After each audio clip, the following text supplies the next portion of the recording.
My name is Era, and I'm the host of the Tamil Creator Podcast. I chat with creators from all over the world to share their stories and discuss hot topics in a way that I hope inspires, educates, and entertains you. Hello, everyone. Welcome to another episode of the Tamil Creator. I'm your host, Era, and today I have the rare opportunity to talk to another guest with the same name, or at least he goes by the same name like I do.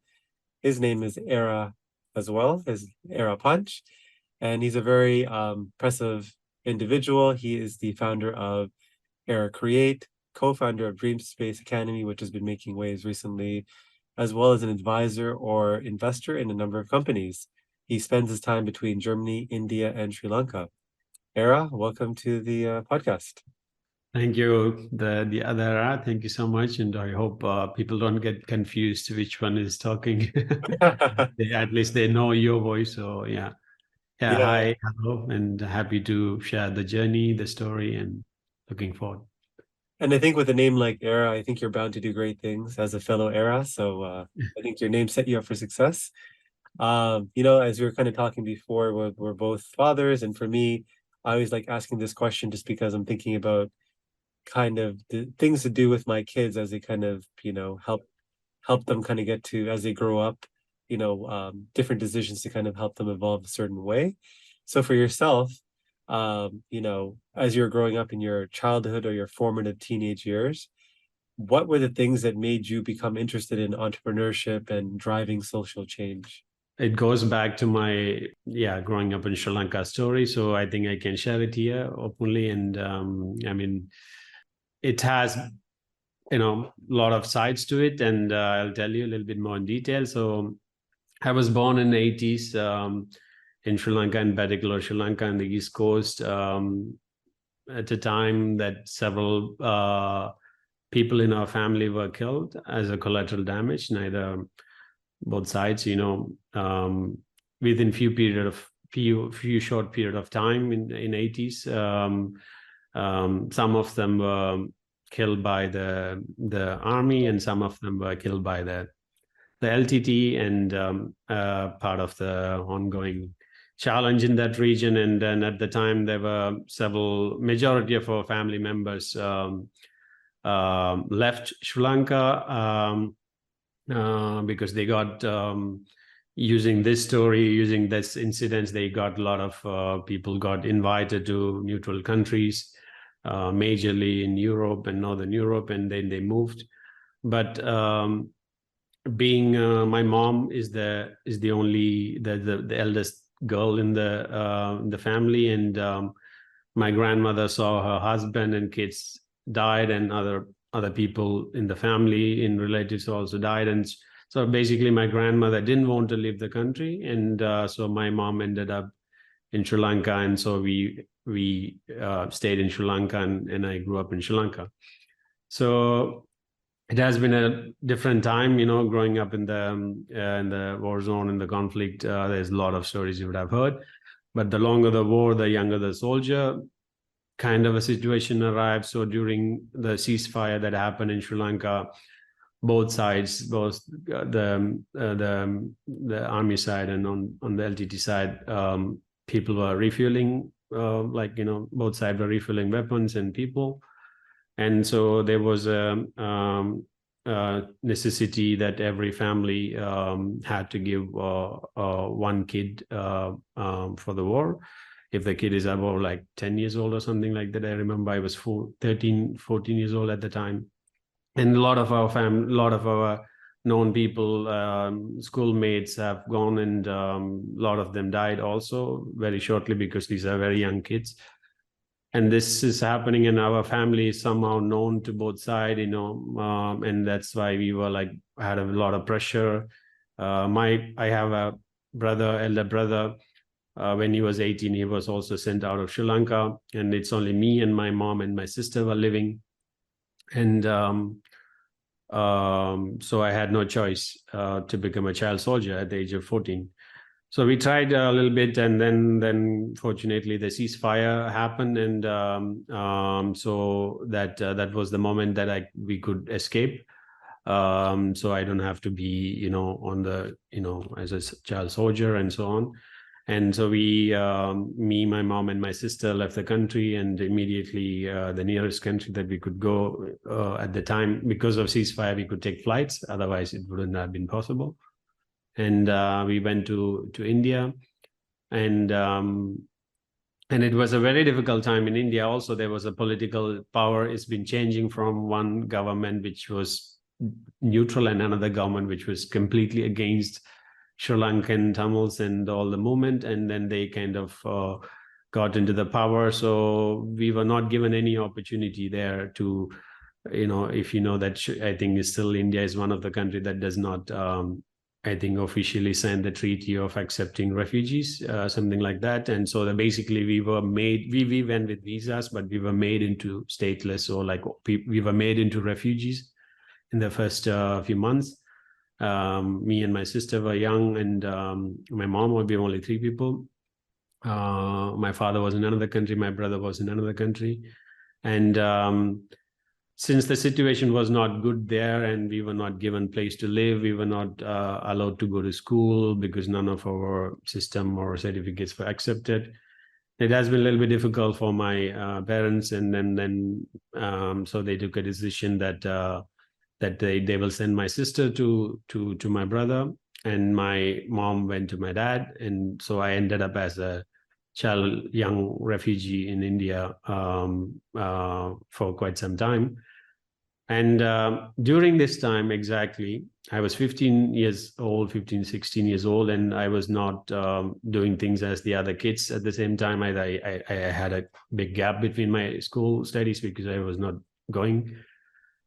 I learned to do some animation. So this happened 22 years ago. So it's in the early stage of digital animation for the internet. And so I have learned some work, something in that thing in Sri Lanka. And then when I was in India at the time, so I said that, okay, I can go to internet cafe and learn further on that because I'm not going to school. That's how I started doing a little bit more into as a service. And I kind of thought that, okay, why can't I start providing this as a service to people? And my brother got me a project for a medical university to create a learning management system, animated learning management system for anatomy and so on. And then I started getting small projects from known people, and for like cricket games, when you have those characters which are going in TV and so on. Of course, I didn't have any identity. We didn't have any bank account, address, name. So we have to do everything through Western Union or proxies. And but that kind of gave me an understanding that you don't have to be educated. You don't have to be privileged to be an entrepreneur. It's the challenge that the situation put me in that challenge to become an entrepreneur. And then that's the moment I started doing so to say, a business in a way. And then, then there has been a big story after that. What are the things that I have done? But this is the breaking, moment that I understood that I wanted to do it. Yeah, no, that's a remarkable story. So I guess for you, like you said, you were a child soldier at a very young age, and then I guess the timing of the ceasefire worked out where your mom and yourself and your siblings can kind of escape to India, even though it sounds like it wasn't that much better. I mean, at least we're in like the middle of a war, but you weren't really given opportunities. So you have to create your own opportunity, which is really the ethos of kind of an entrepreneur, which is kind of finding opportunity where there might not be none. And you kind of learned on your own, and your brother helped you get some projects. And then that was the beginning, like you said, about 20 years ago. So is that when you started araCreate? Yeah, it used to be, I used to call Aravi in 4 ways, and then it became araCreate. Yes, that was the beginning of that 22 years ago. And I continue to build up the services in different things in software and late into hardware, but it started with the media, and I'm still one of my companies is a massively working in Indian films as a visual effects in bigger films like Ponniyin Selvan and all, and upcoming films. But I continue to be on that media business even now. So araCreate still exists today. It's been 20 Yes. plus years. So how involved are you in the company? Or like, I imagine you've kind of grown a team or something of that sort to kind of keep that going. So araCreate is, again, it's my parent company. In this process, in this time that I have co-founded built several companies, and araCreate is the parent company, and each of these individual companies are very operationally functional, doing their respective thing, and then they have a managing director who takes care of most of the operational work, and then the teams. So for me, like, because from the first moment I didn't have an identity, I didn't have an address, I didn't have anything. So my way of building companies have been always for someone else. So I had my exit strategy. So I was always building an organization for my co-founder. I'm putting my knowledge, my connections, my whatever financial. So all these companies are operating, and araCreate is operating as it's majorly in Germany and Sri Lanka and India. And most of the work that we do is in engineering and media and business. And but the same way that there are also other companies below araCreate, which is serving araCreate as a one collective service provider. I'm curious because you kind of mentioned like one of your companies is doing, I guess, visual effects work for like in the, I guess, Indian cinema world. Tell us about that. Like what's the company called, and like how did you get into that? I mean, I'm sure it happens naturally through the course of being an entrepreneur, and you get exposed to different people and opportunities, but I'd love to hear about that. Yeah. I mean, it's involvement. So there are companies which I co-founded, and there are companies which I co-founded and very actively involved. There are companies which I co-founded and invested, and there are companies which I have been invited in to be existing companies as a board member, and then I put all my stakes and my connections and so on. And that's one of that companies is the Hybrid Studios, and which is based in Chennai. And in the last 15 years, the company has worked as a bragging, we did 6 Rajinikanth films, so we can brag about it. So a lot of visual effects, animations, virtual production, pre-production, post-production. Last 2 ones like Ponniyin Selvan also. And then we started bringing that company into Germany, because there's a lot of if you heard about this technology called virtual production, which is getting very popular, which is used in Mandalorian and Star Wars, and it's a very high-end technology thing. So we have been, the last 1-2 years, we have been trying to work with the German and the Hollywood production companies here in Germany, trying to do some work there. But massively, the company worked in Indian cinema, and which since a year we want to also go out of not only that, a little bit outside of that.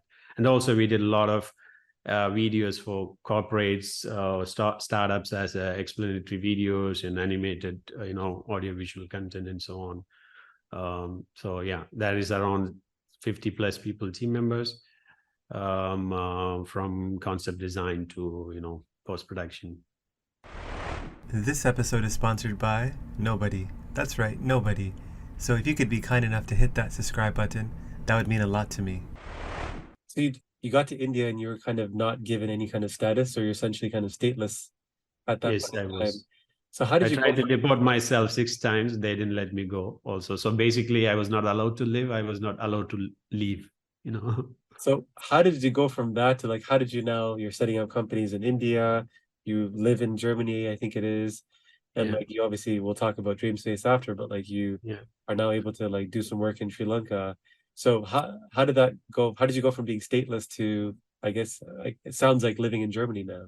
Yeah. So I mean, again, this all connects to why DreamSpace was started. So 9 to 10 years, almost 10 years I was in India. Initially, I was not allowed to go to school, so I have to do through there is a certain system that people who do not go to school, they can do it outside of school. And then I got into that system, and then slowly I finished my school. Of course, they didn't allow me to go to university, and then again found a system. In India, everything goes around the system, and then found a deemed university who took me as the last minute, and then I studied their electronics and telecommunication. So all this time that I was always doing something, learning something and doing something, and providing certain services. So I started with the media animation thing. I started doing creative coding, if you know that it's using programmed media. At the time, it was not very popular because everything is bitmap. And then I started developing software, and then I started developing enterprise software, and then I started developing hardware because I always hit like a ceiling when I learn things on myself. And so I went to university and electronics and telecommunication in India, in Chennai. And after that, after I finished, okay, next step, what's the next step? Because there is no certainty of what's the next step. Again, there was a campus interview, and if you know, in India, they usually there are companies coming to the universities in if you have 4-year bachelor's in the third year, they come and take people. Again, a big company, in the first interview itself, they took me, a big corporate. But after I joined the same challenge, you're a stateless person. How did you come? How did you recruit it? You cannot work here. You cannot study. Like in the school, in the university, I have to be a ghost. They want to keep. They took me in. They want to keep me, but I shouldn't be completely invisible. And that was the identity crisis that I had all the time. And I didn't meet the family for many years. They couldn't come. I couldn't leave. So I had a lot of. At least for 6-7 years, I was very suicidal, depressive. And I have been pretty much every part of India. Like, I've been going to all different types of regions of India, and I tried to deport myself 6 times, then they didn't let me go. And the airports, different places. And finally, the war ended. And it took 1 year for me to go to every these Q branches, CBCID, like FBI of India, to beg them to clear and get a clearance. Like for a year, I've been probably sleeping in these offices, and please let me go. And finally let me go in 2010, 1 year after. And then what happened? But as I said, because I was blocked and suppressed in many ways, I did so many things, always I did. If this was stopped for, I did the another thing. And then I had like a really good portfolio of doing things in internet and different projects outside of India and so on. So in 2010, when I went back, that's when the story of DreamSpace starts. And I applied for a research position, European Union funded research position, because I was clueless 24 years of my life, either as a war child or a forced child soldier or a child refugee. Didn't know what I'm going to do in my life. So I just applied to do so many different things. And then I got this research position based on my things and based on my interviews, based on what I did. And it's a very big, very, very huge funded program. It's given only to 9 people around the world. I was second when I was selected. And so I had to choose between, my research is between Germany, UK, Italy, and Japan. And I have to move across these places. Research institution, and then I chose Germany as a first place, and I came to Germany in 2011. That's how I ended up here, and it's been more than 12 years now, and built a lot of different things in the meantime. Interesting. And you talked about like they wouldn't, I guess, let you leave. What was the reason for not letting you leave? Because I'm a ghost, right? I don't have an identity. So unless, for example, you go to USA, you throw all your passport, burn, you think you're not in any system. And if you want to go back, they will not let you go back because they don't know who you are and what you did in that country, Got it. That's the reason. So and that's 1 year of begging all these security or like all these agencies to prove that I didn't do anything wrong. And I came on a visa, and then you people put me in that state and made me a refugee. And because there was no system to say that, okay, yeah, you have this situation, and then you could get a student visa now, extend it and keep studying, or do this, do that. There was no such thing. They just said, okay, overstay your visa and you're a refugee. And you managed to get out, but I imagine there's many other people that were in your situation that didn't get out. And do you know whatever happened to those people? Yeah, like 40, 50 years, people are still stuck there in India. Oh, really? I know personally, yes. A lot of people, and 30, 40 years still stuck in camps and without any, they cannot leave, or if they leave, they lose everything. And some people, there are a lot of people still. They can't go back to Sri Lanka either. if they go back to Sri Lanka, they have to go through this clearance process. It's a very abusive process. And once you are through, it takes 1 or 2 years, then they can never go back to India or like that, like according to I think maybe they changed the law now a little bit. They can go back maybe after 5 years or something, like me, and I went back after 5 years, but they still have very strict. So people who stayed and born and brought up 30, 40 years, and they just, even if they get an opportunity to go somewhere to, let's say, receive an award or study, they will lose everything back where they built. Wow. So that is the problem that people don't want to do, leave, just stuck there, and they die there. They were born, a lot of people I know.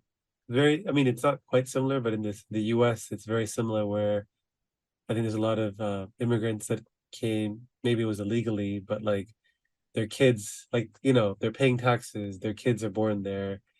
And I forgot what the program is called, but I think the US kind of enacted a program to help those kids not be stateless, in the sense where, not stateless, because I think a lot of them were from like Mexico and I think a lot of the South American countries.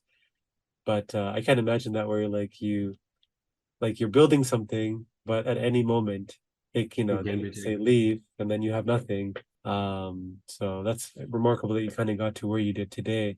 Before kind of getting into DreamSpace, I think when I was looking through your LinkedIn, I realized how many companies you had either co-founded or you're an advisor in, or just some part in.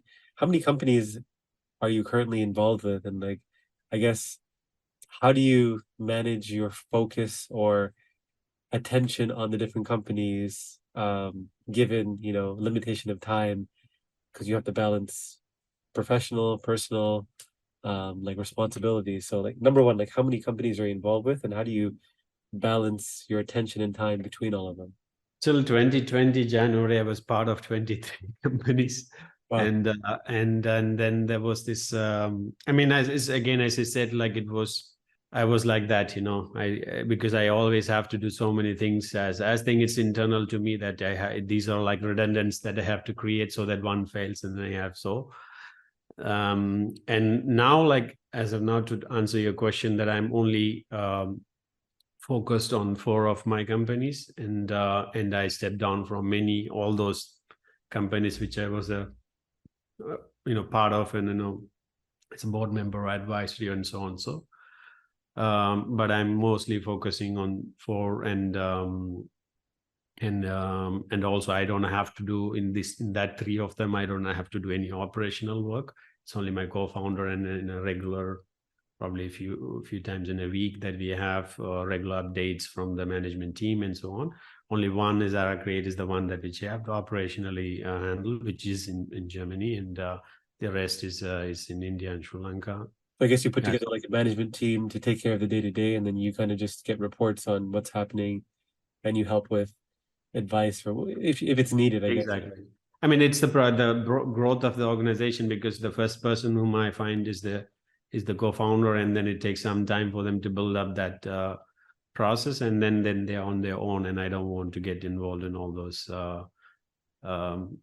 challenges, and that's how I'm managing. And of course, I have to do this, and people always ask me how I managed all this thing and build this thing and do that. I build a certain system.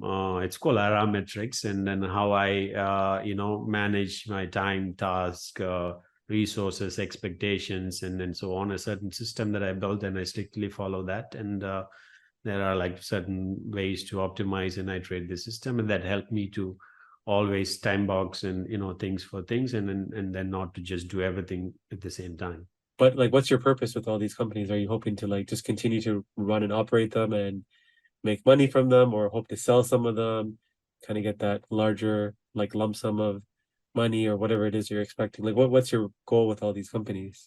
So money was never a discussion, because when we talk about the companies that I work, apart from these companies, I worked, consulted and mentored more than 250 companies in Germany and Europe, and many of them are unicorns. I knew them when they were 2 people sitting in a garage, and they always asked me, Aravinth, take the shares, take this and this and that. I never wanted to be as a string attached to a company. And only the biggest reason that I always said yes, only in the last years I've been saying no. Before, I always said yes, because for me it is giving me a purpose, because I found myself as a person without an identity, with almost 6-7 years of suicidal depression and all the story of DreamSpace. And it always gave me a purpose, and it gave me a knowledge of very different domains and disciplines. And it's again a visibility. So I don't want to be, some unknown person. I always want to be, known among those people, and it gives me an identity. So that is the reason that I always said, and I helped and built. And again, as I said, from the first moment, I was never wanted to be the person who's like grounded to that company. I always built it for the co-founder. And so I always had my exit strategy that in this moment of time that I'm going to help, and they're going to leave, they're going to run on their own. I don't have to worry about that. Got it. But I mean, I guess with these companies that you were like you said, there were unicorn companies, I guess you never had interest in like taking. I never wanted to. Sales. Recently, one company, they have been, still they were working, and it's been 7 years. This founder came to me, and it's like now it's a big company, and came to me and asked, and he wanted some support from me or something. And then he came to me and asked, "Are you still the same? Are you not accepting the shares anymore?" I said, "No, I don't." But now I'm in a mode of like, because I'm also investing, and so I'm already like accepting shares, but I don't want to be grounded or like obliged to be there forever, because my mission with the DreamSpace to empower the underserved is more, this is my purpose. This is the purpose that I found in my life after, struggling this 25 years of my life. So I don't want to be fully sold to someone. I mean, there's several companies even gave me like CEO position, big corporates, and they said like, no, I don't want. This is not what I want to do. So you value flexibility. For you, like if they do offer you shares or compensation, you're okay to consider it, but as long as it doesn't restrict you from the big purpose you found, which is DreamSpace. So let's get this DreamSpace Academy. So like, how did you decide to start DreamSpace Academy? What's the purpose of it? Who's part of your team? How did everything come together? Like the funding, all of that good stuff. Yeah. Did you know that every time you left a 5 out of 5 review for this podcast, a Tamil parent lets their child pursue a career in the creative arts? Okay, that's probably not true, but if there's a chance that it is, do you really want to jinx it? Leave a review. Do it for the young creative in you. So again, as I said, when I went back in 2010, I was completely a lost person, meeting the family for the first time after many years. Everything in my mind was stuck when I was 13 years old. So all my dreams, all the friends of mine, I don't remember that. Like I remember only their child faces. And I only remember that after 10 years, I go there and meet even my own brother and sister. They are like strangers to me. And then I saw that this 30 years or almost 3 decades of the war has caused a huge damage in our socio-economic and environmental ecosystem. And every international aid, and I remember like pretty much every NGOs and international aid were based in Sri Lanka, but providing significant support, but they couldn't, sustainably solve these fundamental challenges. It's not possible because they are coming from outside to do something. So at that moment, I was like really thinking what I'm going to do and what is my purpose. And then that, as I said, like, if I was able to survive this 24 years of being, war child or like, forced child soldier or child refugee, and I wanted to solve these challenges myself, and because no one, even from family, there was no one to help. They couldn't do that. So that is the moment I thought that, okay, we have to empower these youngsters or underserved, not only youngsters, anyone from these communities or anyone who has gone through the same challenges to solve their own problems, very complex problems and so on. And that's how the DreamSpace, then I found again, my co-founder, Kishore, is very younger than me. And he was, again, fit into the same model, didn't go to university, studied in the school in Sri Lanka, and then he was very actively working in peace building and reconciliation since the war ended. And then with him, we said, okay, we are not going to do the traditional peace building. We are going to set up this new thing called we don't want to be as an NGO, and we want to be mostly like a social enterprise, non-profit, tackling these challenges through education, innovation, and entrepreneurship to, empower the youngsters to achieve sustainable development goals. And that's how that model was born. And from, again, a lot of things came from my own learnings and so on. So in DreamSpace, what happens, we have this personalized empowerment model. So we are not an organization where we have a certain program and then we recruit or admit students or whatever. It's a top-down approach. First, we find people, change makers, we call them, and then we build everything for them based on what they need. So each and every change maker, each and every story is different. Every domain is different. Every solution is different. So that 5-stage process, how it happens, we look at change makers or the candidates at the age of 16 plus or so on. So we have trainees from 6-year-old to 60-year-old, but our main focus is around this age category. In Sri Lanka, we still have the GCSE system, and so O-level and A-level, and a lot of them, and the education is majorly public education, unlike in India. So a lot of people will drop out already at the O-level. They will not go to the A-level. And even if they finish A-level, they don't have access to education or universities, and because you have to be a merit. So not everyone can be merit scholar. And this is the age gap. These are the gap where either the family forced them to become a Middle East labor workers in Middle East, or become illegal asylum seeker in some country, or they become gangsters, to become bad boys or whatever. And we target this age group, and we find these change maker in vulnerable societies, villages, juvenile homes, drug rehabilitation center, even mental hospitals and so on. Once we know that person has the motivation to make a change, we say that, yes, this is the change maker candidate. That person is almost going to be adopted. That means that they're going to stay with us for another 2 years, completely with us, living together, meaning providing everything, whatever they need for their food and accommodation and so on, 18 plus to 24 months and so on, based on the candidate. In some cases, the family would be okay, no problem, the kid can go. And sometime we have the family, the only livelihood of the family is that particular kid, And so we have to find some financial support to take the kid out and keep with us. And the second stage is the challenge-based learning stage. So in the second stage, we take them through a certain psychological analysis to understand what exactly the challenge that they're victim. Because in Sri Lanka, if you look at even Bati, everywhere in the coastal region, with your naked eye, you can see the change in the landscape. You will see the ocean, you will turn back and you'll see the world like a swampland and then a dry savanna type of a thing, and then a forest and the jungle. You can see with your own eyes, And so every environment has a very different challenge and a socio-economical challenge. So everyone comes with a different problem. And during that phase of that, we identify what is the challenge that they are victim of and what they need to learn to solve the challenge. That's why we are a challenge-based education organization. We are pioneer in that, and we have been got visited by a lot of international alternative educational institutions.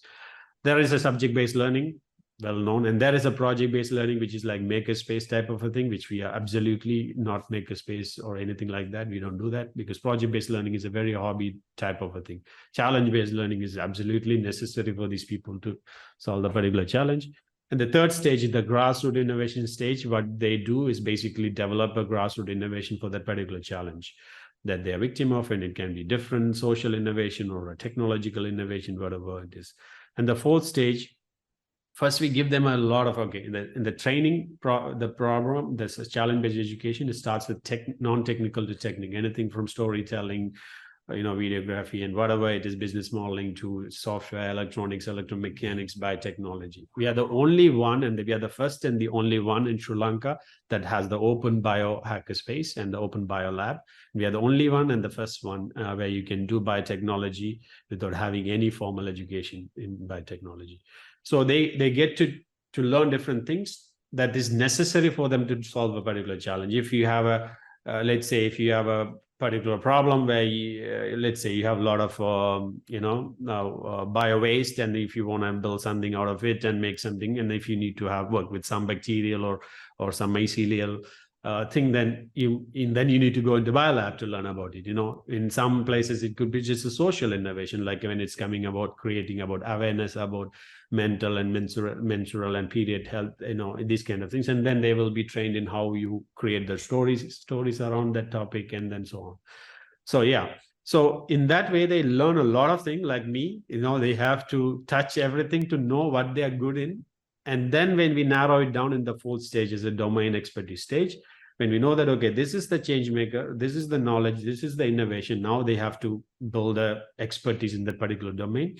And for that, we bring a lot of international experts, scientists and researchers and so to Sri Lanka to stay with the change maker for like in a month or 2 months or whatever, based on their availability.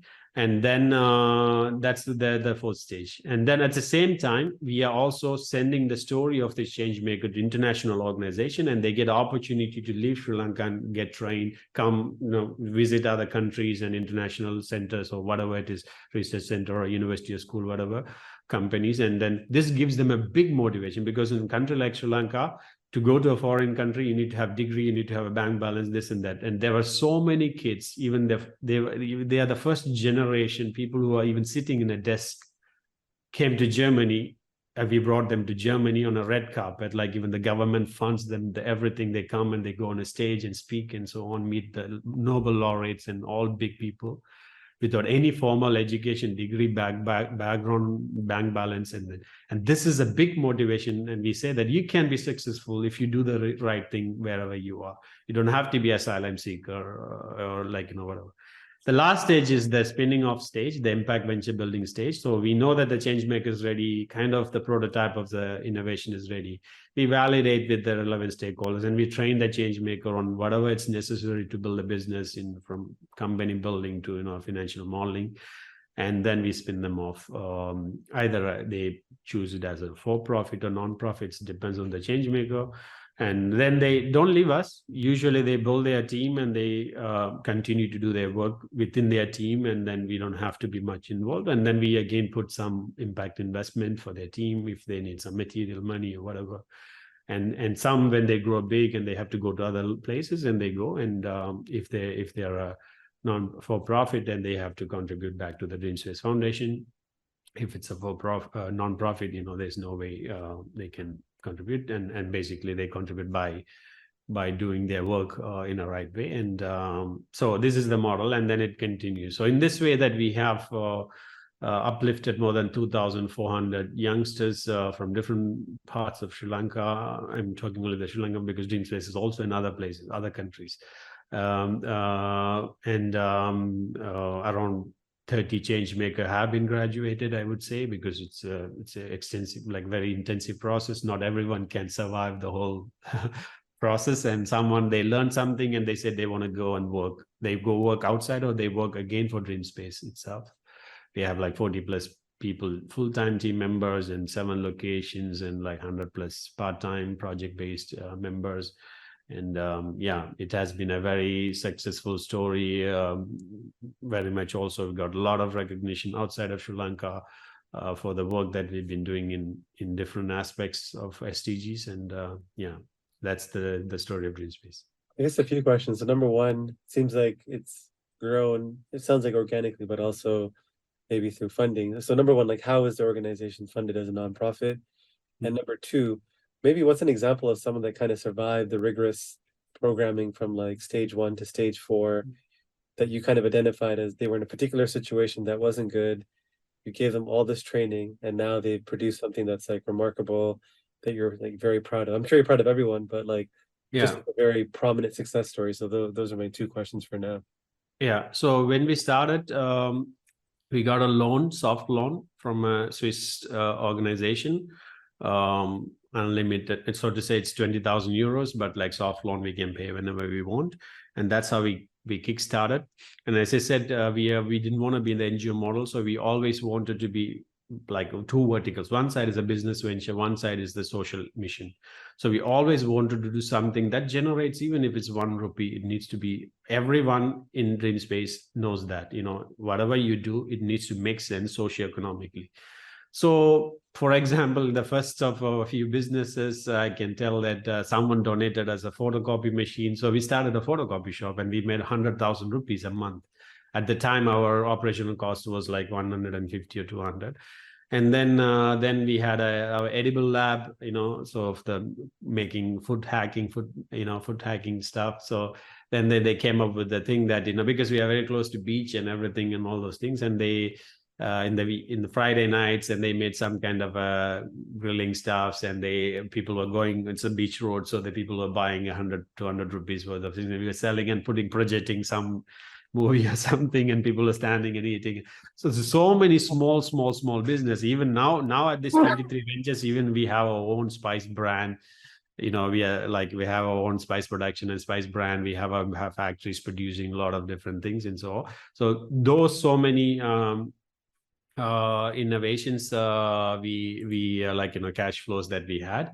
But this was not enough, right? So this is not enough. So what I did was, in the last 7 years of growth of DreamSpace, from that early stage to a growth stage, and then I put more than 60% of all the income that I had through my engineering business, and I completely put that into that, and also my time, and also my money, and that helped also a lot to not to worry about convincing someone why we need this machine, why we need this land, and why we need this. And so we always pumped it. And also I created a kind of an employee model, or like a change maker model, that everyone in our organization gets 500,000 rupees, Sri Lankan rupees, that they can use it for their medicine, or for their marriage, or for they all are young to get married, but we also got few of them married, or for family, or whatever it is, they can access it if they prove to be a right change maker. And so a lot of these benefits, lot of things that we put from our own fund, my own fund, and then with that we were able to prove that our model is working. And then later, all the international aid, US aid, all those Australian aid and Canadian. Now, like today, actually, we had the Canadian ambassador visited us today, exactly on this day. And every ambassador of US, Canada, Australia, from Colombo, they go to the east side and they visit us. And so we started getting a lot of international aid collaboration projects with them. Again, our model, but they project funds it, and then we have to work on their certain KPIs. So with that, we were able to build that break even our operational cost, and also we got a lot of impact investors from the Tamil diaspora who came in, and they contributed to this individual change maker and their story and their innovation and ventures. And then, we are good for next 3 to 5 years now. We have all the projects and funds. And so I don't have to since early this January, I don't have to put any money or any of my time, because now it's been proved and it's working. And I hope, that's how it is. It was funded. So it's basically bootstrapped. Money can be hard to come by, but here's a $100 opportunity for you. Join my free newsletter for free exclusive content and a free chance to win $100 when I hold special draws. Did I mention that it's free?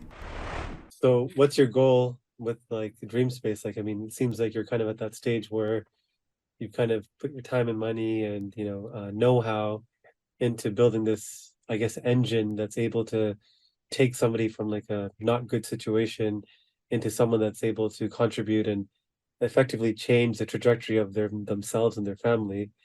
So what is your hope now? Because you've helped, I think you said 2,400 youngsters, more than 2,400. So what's the goal for the next 5 years or 3 years? Yes, for us, again, we believed, so currently during this growth process, now we have a place called DreamSpace Hive, which is a 5-acre land, one in a peninsula. On a peninsula, one side is ocean, one side is backwater. So we build up ourselves a village. Why we wanted to do? Because we went from small growth, and we really see this as an ecosystem. It's like this Xavier X-Men school of weirdos. These kids are weirdos, and we had a lot of challenge with the society saying that, okay, look, you're building a rocket, you're building a boat, and all these things are a problem for people, normal people, when they see these kind of things. So and also we had a lot of international change makers and innovators came. And last year in June, we had 1 month conference. We organized it, the international conference. We moved it in 2022. It happened. It's called Digital Naturalism Conference, and there were 53 scientists and artists and engineers stayed with us for a month and developed a lot of things and so on. So for us, what we are seeing is that we really want to build a self-sustaining, innovation, social or innovation ecosystem, like a village or even a city. Now we are at 3 to 5 acres land, and we want to really have a big place where we get people, local and international change makers and innovators and all different type of people can come together and co-create, social or the tech or ecological innovation, and be like kind of a hub of the South, and South is probably South and Southeast Asia. That is our goal, and that we are working towards that, and looking into lands and so on. And this is the bigger vision. I don't know if we will be able to achieve in 5 years, because we are talking about 50+ acre land and so on, and there are some discussions and so on. But at the same time, what I'm telling DreamSpace that we started a lot of things. It was necessary, and we have to do a lot of things to keep up our cash flow. But now we are good people. We have to do only what we want to do. We don't have to do other things like selling a samosa or just to fulfill something. We can do these things what we exactly want to do as a change make empowerment. And before we were able to do only 3 or 5 a year, and since a year now we are able to do 20+ cohort because of few $100,000 project funds that we have yearly. And now we want to focus on that, and we also want to make sure that these ventures that came are like or stabilizing and getting to the next level. Now they are like ventures, initiatives, social enterprise. I hope one day they can be called as a startup, real, like a global startup, because these are now very small social enterprise. Maybe you asked also one case study that could be interesting is it's Sanjeevan. Sanjeevan was quite famous now, and when we took him in, and he had the motivation to make a big change in Sri Lanka. So he actually walked from Jaffna to Galle 12 days, 600 kilometers through the forest and so on, to promote Sri Lanka as a safe country to do. And recently, last month or 2 months ago, he's climbed every peak and summit of Sri Lanka to make with a lot more people to make it the same thing. And then he also involved in a lot of environmental advocacy and so on. So he was a right candidate. He comes from the coastal side of Sri Lanka, and then once we started working with him, and he also had a lot of suicidal depression and this and that. And whenever he was not feeling well, he always went to the ocean. He was sitting at the ocean and crying, and then he felt better. So during his process, we are trying to analyze what is his story, what is the challenge, and what he will take to heart, because he himself didn't know that. And then we had this question that, okay, so many times you were like in this mindset and of killing yourself, and you went to the ocean and it helped you. Why can't you protect the same ocean? And then that's the moment that it kind of triggers him. And then he comes from the coastal part. If you know that the exclusive economic zone, the water of the ocean of Sri Lanka is 7 times bigger than our landmass. So our blue economy and blue ecosystem should be more in focus than the other economy and other ecosystem. But Sri Lanka does not have any infrastructure to know what's happening under the water. There's a few places, few people doing things, but it's not really as we know what's happening. One of the biggest example is like 1 or 2 years ago, there was a ship from Singapore to Dubai, which was burned at the northwest coast, Pearl Express, containers full of pellets and nitric acid, and then it destroyed like hundreds of miles of the coast. A lot of mammals, ocean mammals died. They could see only from the helicopter what happened. They don't know what happened under the water because they don't have that infrastructure. And when you look at the coastal region of Tamil sides, at least the Tamil sides of Sri Lanka, they don't have motorized vehicle or like boats or something to fishing. Even during wartime, it was prohibited, but even after, people don't have that. So they actually fish by throwing this big 1 kilometer range fishing net, and they pull it. There's a certain name for this way of fishing, and they pull it from the beach, and then they catch the fishes, and they don't do, and they can catch only like a big amount of fish only once or twice in a year. Rest of the time they idle. The idle mind is a devil's workshop. They don't have the good socioeconomic development. They have a problem with the cultural, interculture, because we are fundamentally a peace building organization. Whatever we do, we fall back to the peace building. So we saw that, okay, why there is a decline in the fishes, and why this is happening to the coast and so on. Maybe if we try to know what's happening there, maybe we can help these coastal families, and then we can bring a better first protect the environment will bring the socioeconomic value. Once you have the socioeconomic value, then you can really build a peace and reconciliation. And that is how the concept was built, and he was trained, and then he started building an underwater glider, which is like a small submarine, which is an autonomous, which can go for a few months of profiling. It can profile multiple things. It can take photos, and he can put different sensors for temperature or coral bleaching, whatever it is. And then he can do that. And that's how his project was started, and he was trained and in that. And then slowly he went into the ocean advocacy and ocean cleanup and different things, worked with a lot of the ocean mammals. And if you don't know that the blue whales are the biggest organism in the world, and the biggest of all the blue whales are in our water. And there is a lady called Asha who has been protecting these blue whales through a project called something Ocean Well or something. And even for them, they don't have such equipment, and that's the moment we said, okay, we need to create this. And then he was trained and built and spun off as an ocean biome. Again, he wanted me as a co-founder, and again, I put all the effort and investments and so on. And then he became a very popular person. And even when Prince Philip died in the UK, they interviewed him 6-7 times in the BBCs, and so many articles, so many things. Even a lot of international people speak about him as an ocean hero. He's 21 years old now, didn't go to university yet, and he built the ocean biome, and 25 plus people, oceanologists, work there as a voluntary basis and so on.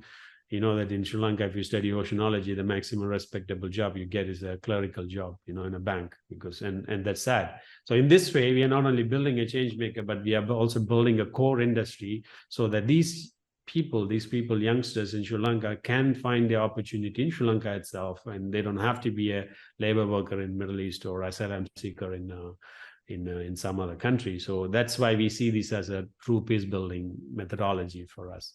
Well, you're also, I guess, reversing brain drain, right? Like a lot of people left Sri Lanka because of the war and lack of opportunity. So you're trying to bring people back. Like you want people to stay, but you also want other people to maybe come back and help you rebuild this. Exactly. Yeah. We have a lot of foreigners moving to us also, like for 1.5 years, they stay with us. And it is exactly that's the same concept. If we give all the opportunity wherever they are and show that they can be successful no matter wherever they are, and it's the true peace building. I like the X-Men analogy of building on like this, I guess, 1 acre or eventually 50-acre land, a place where dreamers can kind of come, because if they're like not ostracized, but they're looked at in a weird way in normal day-to-day life. Like you said, I want to build a rocket. Okay, that's crazy. But if they go to a place where other people think like that, they don't feel out of place. So I like that idea. We have a target of actually there's an island in particular that we asked. It's uninhabited. Like there, no, it's only Buffalo Island. It's only used for paddy field. It's also not paddy working. It's a 4,000-acre island, and we even gave some proposal. If this is the case study in Australia, there's a complete city was built up from the concept. We said that, but just imagine if we could able to build that, bring all the international things and opportunities, and then it will become exclusive economic. As you said, a special economic zone, and then basically it is again building peace. Once we can build peace by economic growth also, and socio-economic growth, and we are successful in bringing those very international experts and people. Otherwise, they don't go to Sri Lanka as that; they go as a tourist, but they come to us as a partner, as an investor, and many different things. So how much? Because I assume, seems like you don't have to be as hands-on, but I imagine if you're building something in Sri Lanka with these kind of aspirations, and you live in Germany, like how do you like split your time between the two countries, and like given that you're also like a father and you have other obligations, like how do you make sure you're not worn down by your travel and your professional commitment so that you can still be a father and other things as well? Every 3 months, the whole family moves back and forth. Okay. So now, because of I have the second is a newly born baby, we will not travel. I'm leaving now on 18th of September. So usually all of us, we go and we stay there for a few months and we come back here, and whole family. That's how it has been since after the pandemic. Yeah, that's is the plan. At least maybe in the future, maybe I'll reduce, not maybe twice in a year, once in a year. But again, DreamSpace reached its the DreamSpace and the team and the people behind reached a level that they can do all these things without me. Since January, I'm like a little bit even step back, that they do everything on their own. They understand. They have role models. They have now local role models who have gone through the process. So it's very easy for them to understand and follow that. Amazing. Yeah, I mean, it's a pretty remarkable journey, I guess. When you think about, I guess, your story, me hearing your story, because I know parts of your story, but not all of this that you're kind of telling me now. I guess for you, I know you've also given, it seems like, some talks and like had media coverage around kind of all the various projects and initiatives and kind of DreamSpace Academy. When you reflect back on your journey, is it like, what does it make you think of? Like, because you started off like you were a young boy, you had a you were forced to become a child soldier, you left India hoping to have a better future, like you and your family. Then you became stateless for a number of years, where you try to get educated, and you're kind of a ghost. You're not really there, but you're able to kind of learn, but not really get real opportunities. And then now you're 20 years later, you are you started this araCreate, which seems like there's a number of companies that are doing well financially. You started something that you found your purpose, which I think a lot of people are not able to do in their lifetime, that helped you solve the problem that you encountered, which is they live in a place where they don't get opportunity. They're looked at not as normal, I guess. And you built this place where they can dream and think big, and a community of people like that. And now you're kind of, like you said, you're visited by state officials, like you have people traveling across the world doing amazing, things in their own realm, not just necessarily like engineering or, typical industries, but like different things, like you mentioned to Jeevan, with, protecting the ocean ecosystem, helping empower, like, I didn't know the largest blue whales in the world were in Sri Lanka, so that's interesting. So maybe I'm just reflecting for you. I just find it remarkable, but like, have you ever stopped and thought about your journey, or is this like you don't really have time for that with kind of all that you're part of? Yeah, I used to have some time like this kind of reflection session, and for me, even though I have all those technology companies, media, this and that, and all the modern world, global north problems running behind all those things and events and conferences. For me, I think that it is very clear that I found my purpose, and it's fulfilling, and that's why I always say I'm a social entrepreneur. I'm not a unicorn, decacorn, whatever you can. I don't want to be that. I'm fundamentally a social entrepreneur, and it is very.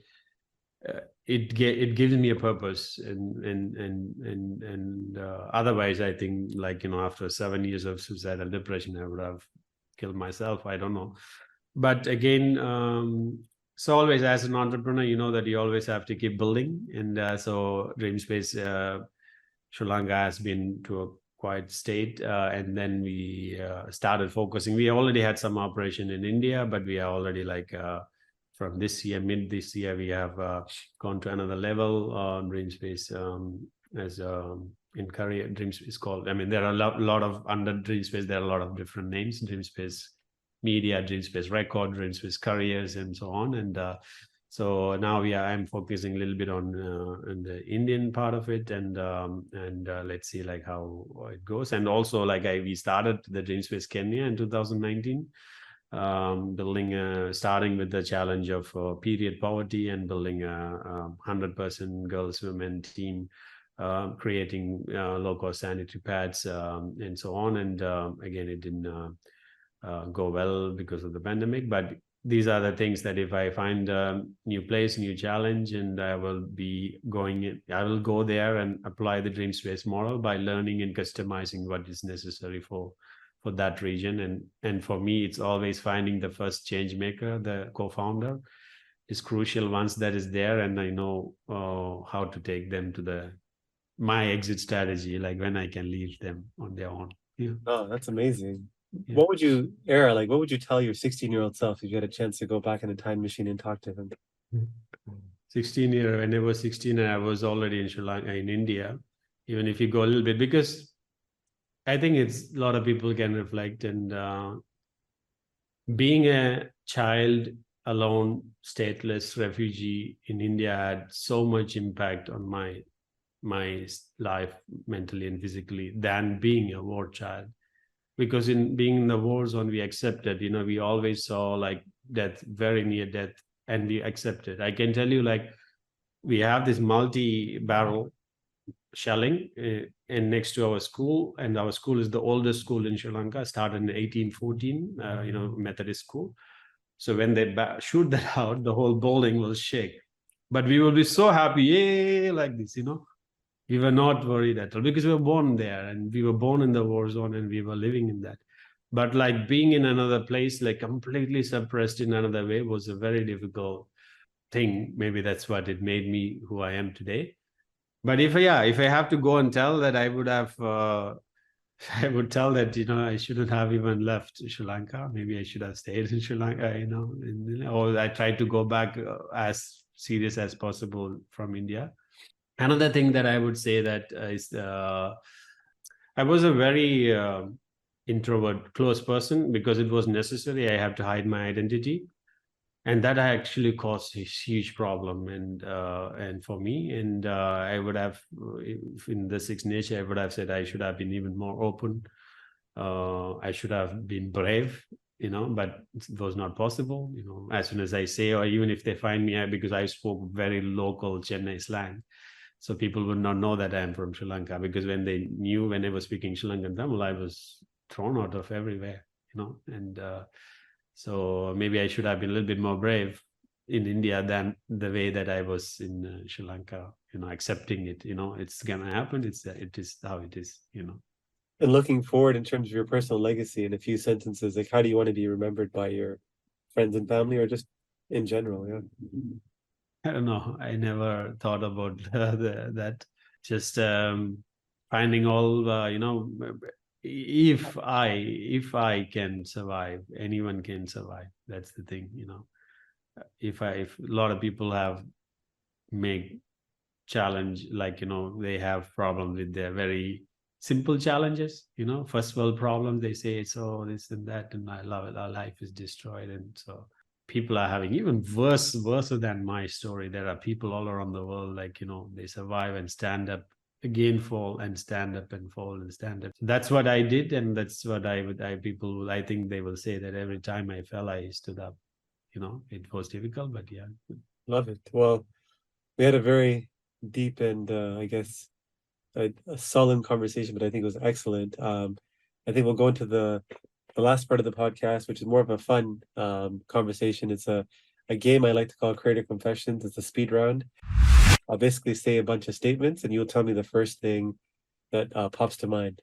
Ready, Ara? Yeah. Favorite Tamil food? Idli sambar. Something that scares you? Uncertainty. Insecurity you have? And losing the identity. A place you're itching to travel to? I didn't get the place. A place you're itching to travel to? Himalayas. A fellow Tamil creator you want to give a shout out to? Yeah, I think recently I've been working a lot with Navini, Naz 47, and so I really want to appreciate her effort supporting us in whatever we do. I did want to ask you about that, because I saw that you had announced, I think she was doing a meet and greet, I guess. Yeah, she's based there, still in DreamSpace for like 2 weeks now. Yeah. So what does that partnership look like? So as I said, we always, once we find the change maker, and then we have a change maker whose empowerment is through music. So we set up everything, the music lab, music records, and build him, trained him. and he's in the fourth stage that he needs like a lot more bigger experts collaboration. So Navs came, many other people which I don't want to like now say now, it's in pipeline, big artists from India, it's happening, they're coming and so on. Yeah, so that's the model. Like the way Navs and with other labs, other special people came and build them up and help the other change makers. How did that, like, I guess, did you just do like a cold reach out, or how did that come about? How do we collaborate with these people? Like, for Usually, example, again, with Nav, yeah, we have connections, common connections, and yeah, a true wish we make and they appear in front of us. What's your favorite childhood memory? Yeah, like as when we were small, we used to have a lot of mango trees and like a lot of, in Sri Lanka we have a lot of rainfall. So this is all like very good memory for me. Like, people in these countries, rainfall are bad, and for me it's like really good feeling when it rainfalls, heavy rainfall, and climbing in a mango tree and building small hut and sitting there and playing with all different types of animals. We had a crocodile at home. We were raising a crocodile. Yeah. So all type of animals we did during the wartime, being a wild. What do you do for fun outside of work? I do also art, different types of, mainly new media art. These days that I've been, if you're outside of work, that I've been very much interested in some form of a mobility movements and exercises, like, animal mobility and these kind of things. So that's what at least for the last half a year, I've been much into these. I used to be, and then I'm trying to be again interested in that. Like, one day I'm skating, one day I'm like, walking like this, and one day I'm like doing this, and one day. So like, yeah, a lot of mobility and fitness. Your favorite movie of all time? It can be Tamil, English, or both. I have, I think like this. What the name is Kamal Hassan's, I think Nayagan. Yeah. That was a good one. Yeah. Who is somebody that you would love to have on your personal invisible council, to have 24 access to, like, their brain or their mind, just to get advice? That person has to be alive. I always thought, it can be anybody. It can be anybody. Yeah. I always thought that if I could go on time or like speak to two people, one was Bharadiyar and and the other was like Bruce Lee. So to have that, both mental and physical and social capacities that they have. Yeah. And what's something you've bought in the last couple of years that you have you splurged on, but you have no regret about it? I bought and I don't have a regret about it, you mean? Yeah. Cannot think of anything. I think I bought an e-bike a year ago and it's good. Yeah. What's a pet peeve you have? Smoking, like if people smoke in public places. Yeah. Yeah. If you knew that you were going to die tomorrow, a regret that you would have? I don't have any regret. I think because I should have been dead a long time ago. But yeah, I don't have any, no, not at all. Because after all this story of finding purpose, and I think I've done my role and for family, for people. So that's it. Yeah. Amazing. What's a book you've read or podcast you've listened to that's had an impact on you?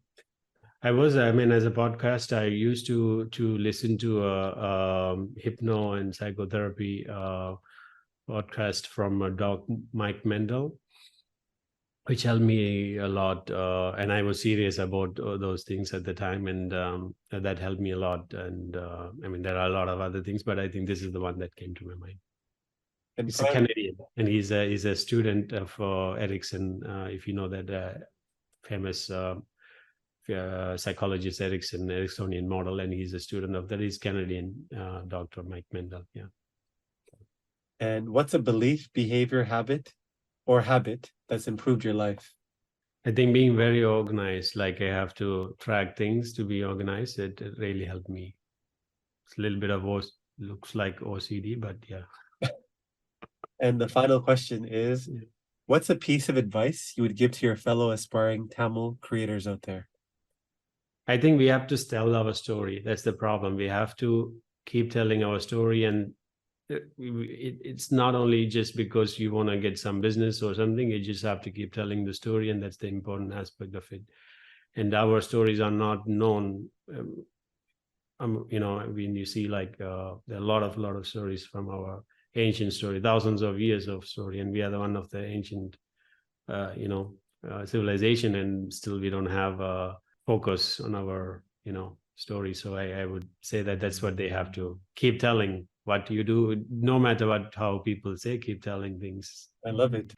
Well, Era, it was great chatting with you. Thank you for jumping on the podcast. You are definitely the better Era. So, I mean, thank you for sharing your story. If somebody listening to this is motivated or inspired, I would say, sorry, and wants to reach out to you to connect or collaborate, whatever it is, what's the best way for someone to reach out? They can reach out to me via LinkedIn. Awesome. Well, thanks again, Era, and for everyone listening, thank you again as always for listening. On to the next episode. Thank you so much.